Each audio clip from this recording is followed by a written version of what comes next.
Witam Państwa bardzo serdecznie. Zapraszam dziś na odcinek pod tytułem Janusze budownictwa. Będzie, drodzy Państwo, co oglądać, będzie dużo śmiechu, róbcie kawę i zaczynamy. Na początek, drodzy Państwo, kibelek. Nie byle jaki kibelek, łazienka wykafelkowana. No niestety wymiary się nie zgadzały. Kibelek prawdopodobnie był zainstalowany wcześniej, potem po zamontowaniu drzwi do tego pomieszczenia okazało się, że drzwi niestety nie mogą się otworzyć, bo na drodze stoi kibelek. I teraz opcje tutaj są w zasadzie dwie, bo teraz jak się drzwi zamknie na przykład, no to mamy dodatkowo jeszcze tutaj, drodzy Państwo, wentylację. Można było, jeśli chodzi o kwestię tej inżynierii, na przykład zrobić mniejsze drzwi, mniejszą framugę zainstalować tak, żeby oczywiście te drzwi się bez problemu otwierały. No ktoś wybrał opcję jednak z wentylacją, więc wielki szacun, jest wentylacja. Myślałem, że być może ktoś wpadnie jeszcze na pomysł, żeby jakąś szlifierką taką do ceramiki ewentualnie skrócić ten przód tej muszli. To też mogło przyjść komuś do głowy, jakiemuś Januszowi budownictwa.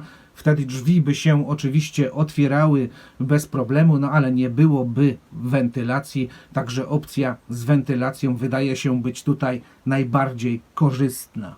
Następne zdjęcie pod tytułem, jakiś mem znalazłem w internecie, syn Janusza kąpie się na balkonie. No kapitalne rozwiązanie, dziecko się kąpie, pływa, jest ciepło.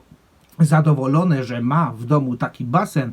Proszę sobie wyobrazić, ludzie budują baseny gdzieś tam w ogrodach, murowane, a wystarczy dół wykopać, do środka folię, wlewamy wody, potem oczywiście wodę się wylewa, woda wsiąka w grunt, dół możemy zakopać i eksploatować powierzchnię bez, powiedzmy, powierzchni basenowej, no bo jak jest wiadomo chłodno czy zimno, no to basen raczej stoi odłokiem.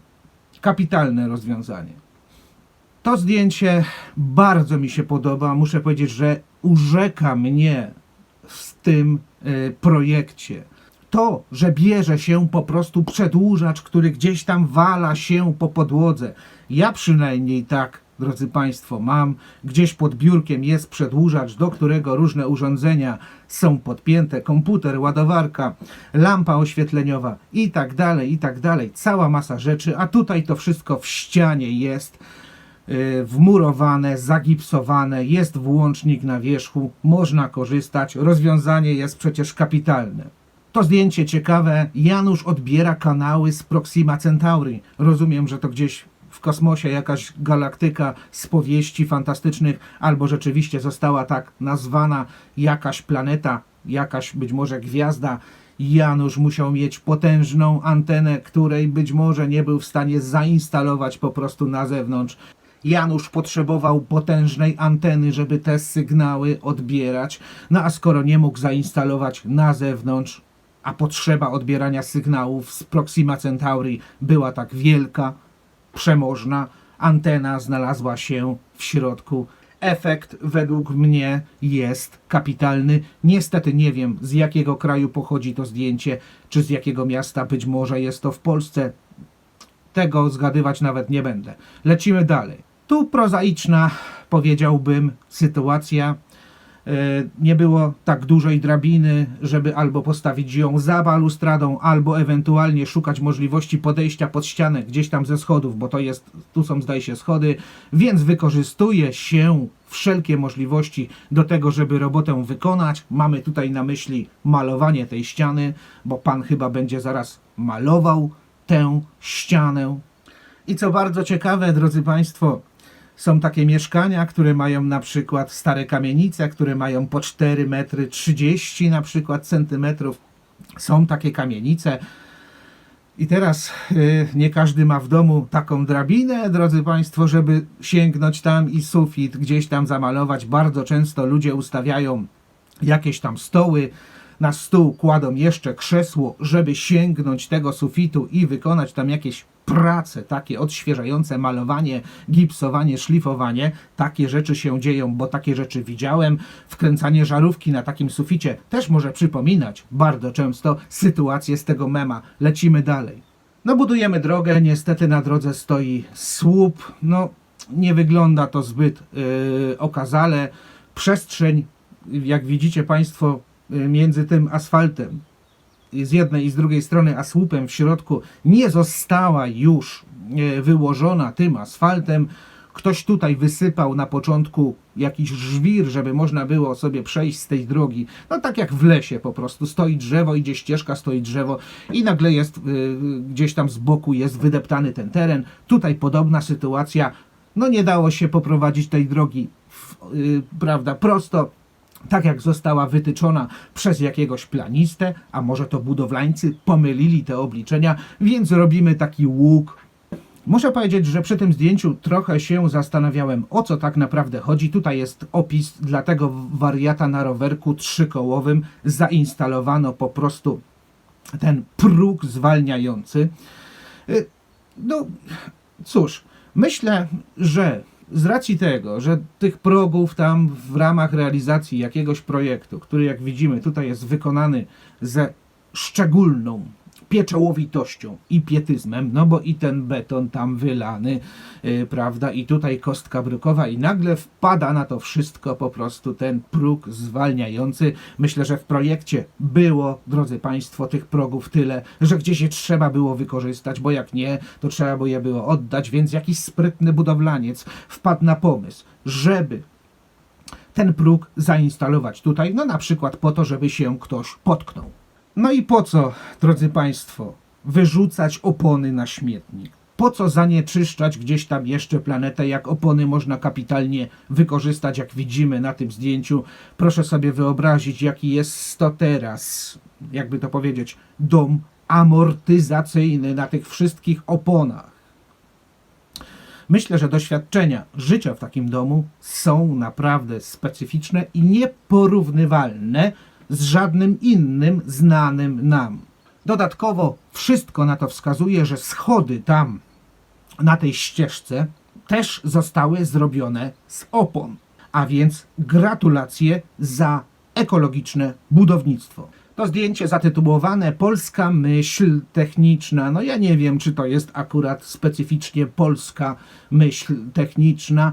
Po prostu studzienka musiała zostać wybudowana na wysokości tak dużej, że nawet obfite opady deszczu, które zalały całą ulicę, nie były w stanie spłynąć do tej studzienki.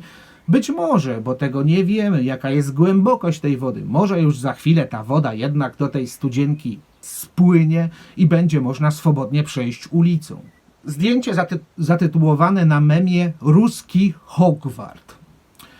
Tak się czasami zastanawiam, czy te wszystkie zdjęcia są jednak autentyczne, czy były one jednak w jakiś sposób manipulowane. Programy dostępne na rynku naszym pozwalają na to, żeby zdjęcia modyfikować.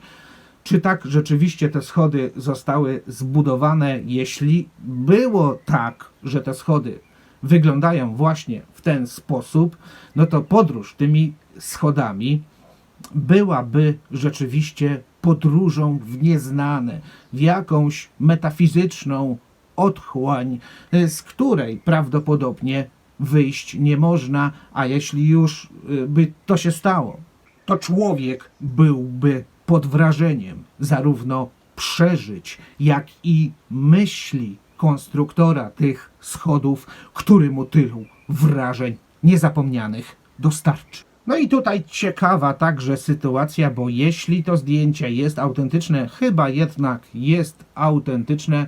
Nie wiem, czy ta reklama z boku, która tu się pojawia, to jest reklama z Polski, czy są jakieś polskie napisy. W każdym bądź razie tutaj kiedyś było wejście do klatki.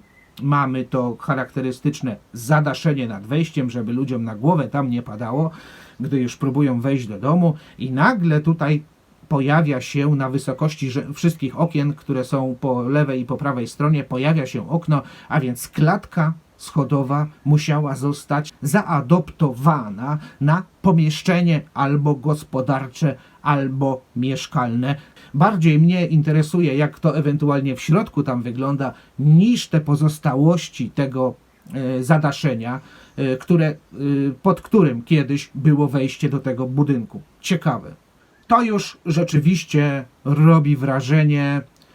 Z lewej strony mamy projekt, no i generalnie mamy całkowite, pełne, 100% odwzorowanie tego projektu, łącznie z tym, że tak przynajmniej teraz na oko patrzę, kąty też się zgadzają, perfekcyjnie to wszystko jest wyprofilowane. Teraz wystarczyłoby jedynie wybić dziurę, przecież przyjdzie kolejny Janusz, wybije dziurę w tych schodach, które idą już do góry, jeszcze wyżej, albo tak jak czasami w górach to wygląda, że są łańcuchy, prawda, jak przejście jest bardzo trudne, instaluje się łańcuchy i dzięki tym łańcuchom ktoś idzie po schodach, nagle jest łańcuch, przechodzi przez poręcz, bo pewnie poręcze też by tutaj musiały być umieszczone, więc dzięki temu łańcuchowi byłby w stanie utrzymać się tam jakoś, żeby nie spaść na dół, no i przejść na wyższe piętro. Bardzo częsta sytuacja, często spotykana folia służąca utrzymywaniu czegoś w stabilności. Folia bardzo jest, tutaj widzę, żałowali nawet folii trochę, bo można było dać więcej. Folia jest bardzo wytrzymała, często się ją wykorzystuje. Tutaj folia także znalazła swoje zastosowanie w budowlance. No coś zmyślnego, niebywałego. No myślę, że orła można byłoby tutaj fiknąć, gdyby ktoś jechał rowerem, no i akurat cienka opona takiego szosowego roweru miejskiego, jaki akurat ja na przykład mam, mogłaby tam po prostu wcisnąć się między te pręty. Następnie rower mógłby się rzeczywiście przewrócić, no czyli ktoś zrobiłby takiego fikołka przez kierownicę. Nieprzyjemne doświadczenie, smutne zdjęcie naprawdę. To rozwiązanie, muszę przyznać, z tym klimatyzatorem też mi się bardzo podoba. Świetne połączenie w zasadzie myśli technicznej, która nie ma takich proweniencji egoistycznych. Bo zobaczcie, ten klimatyzator będzie chłodził jednocześnie 2 pomieszczenia. Niewiele trzeba było, żeby tego dokonać, bo tutaj jak widzę chyba sam gips jest, więc tylko gips tam jakiś usunąć i mamy jeden klimatyzator, który pracuje w 2 pomieszczeniach, a jak wiemy, to rozwiązanie może być naprawdę jeszcze bardziej korzystne, dlatego że przebywanie w takich klimatyzowanych pomieszczeniach, gdzie na zewnątrz jest bardzo gorąco, kiedy niewłaściwie ustawimy temperaturę, to bardzo szybko tego klimatyzatora, to bardzo szybko, drodzy Państwo, może się okazać, że się zaziębimy. Dodatkowo taka krótka uwaga. Kiedyś znałem kolegę, który zajmował się takimi klimatyzatorami i on powiedział, że różnica temperatur między temperaturą na zewnątrz, a na klimatyzatorze, bo on ma schłodzić to pomieszczenie, powinna być 2 do 3 stopni mniejsza, żeby nie zachorować. Genialne, naprawdę zdjęcie, drodzy Państwo. Robotnik był tak zapracowany, był tak zajęty pracą, że stawianie tej stalowej konstrukcji, gdzie ta belka była łączona, ta pozioma, z tymi, które stoją po lewej i po prawej stronie, doprowadziła do tego, że nie był w stanie nawet zauważyć, że stoi drabina. Poprowadził po prostu belkę konstrukcyjną przez drabinę. No być może on zna sposób na to, jak ten problem jeszcze rozwiązać, bo na przykład może ściąga się ten ostatni tutaj szczebelek na tej drabinie, wtedy drabinę będzie można bez tego spokojnie wyciągnąć i wykorzystywać gdzieś tam w pracach dalej. Czy to zdjęcie jest prawdziwe? Nie do końca mi się wydaje. Być może rzeczywiście zostało zmanipulowane na potrzeby zrobienia szumu w internecie. Kto bogatemu zabroni?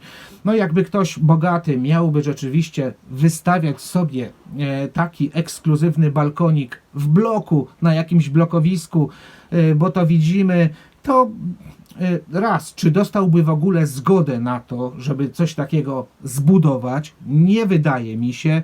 I druga sprawa, jakby był rzeczywiście bogaty, to mieszkałby po prostu w jakimś innym miejscu, a niekoniecznie w tym bloku, do którego próbuje dobudowywać. Chyba dobrze, bo z tego co widzę, jest to dobrze zrobiony, wykonany balkon z zadaszeniem. Nie przyjmuję tego, ale co Państwo sądzicie? Piszcie w komentarzach. To jest super. To jest rozwiązanie, drodzy Państwo, kapitalne, bo jest to podłoga antypoślizgowa. Zobaczcie. Ona ma bo kafelki zostały ułożone do góry nogami, ale jest to podłoga antypoślizgowa. Być może w tym miejscu, bo kafelki też potrafią być śliskie, a być może w tym miejscu właśnie jest to jakieś newralgiczne miejsce przejściowe, gdzie taka antypoślizgowa podłoga znajdzie swoje zastosowanie. Tutaj, myślę, były problemy z powierzchnią, na której budowano te budynki. Być może, nie wiem skąd to zdjęcie pochodzi, być może Państwo widzicie. Próbuję wyczytać nazwę ulicy na tym budynku, ale niestety jest niewidoczna, a więc mała przestrzeń powierzchniowa, na której stawiano te budynki. Prawdopodobnie wielu ludzi czekało na mieszkania. Spowodowało to jednocześnie, że te balkony umieszczone po bokach tego budynku, no niestety, drodzy Państwo, zarówno nie zapewniają żadnego widoku, jak i narażają jeszcze oczywiście na ewentualne nieprzyjemności związane z sąsiadami, tudzież bardzo szybko można też wskoczyć do kogoś na imprezę, na przykład przez balkon, bez wychodzenia z domu, z jednego budynku do drugiego. Tak często jest, ludzie przecież ubierają się, wychodzą i tak dalej, a tutaj jest myk przez balkon. Można, ktoś potrzebuje ewentualnie, nie wiem, soli pożyczyć, cukru pożyczyć. Bardzo szybko, bez wychodzenia z domu, sprawy takie można także załatwić, no jeśli stosunki z sąsiadami są dobre. Drodzy Państwo, byłoby to wszystko. Mam nadzieję, że się Wam podobało. Jeśli chcecie jeszcze taki film, dajcie znać w komentarzach. Przygotuję kolejne zdjęcia do następnego tego typu odcinka. Dajcie znać, która myśl budowlana, inżynieryjna, która myśl Januszy budownictwa najbardziej Wam zaimponowała. Z mojej strony to na dziś wszystko. Kłaniam się nisko, pozdrawiam serdecznie. Król Pustkowia, Jerzy Kaśków.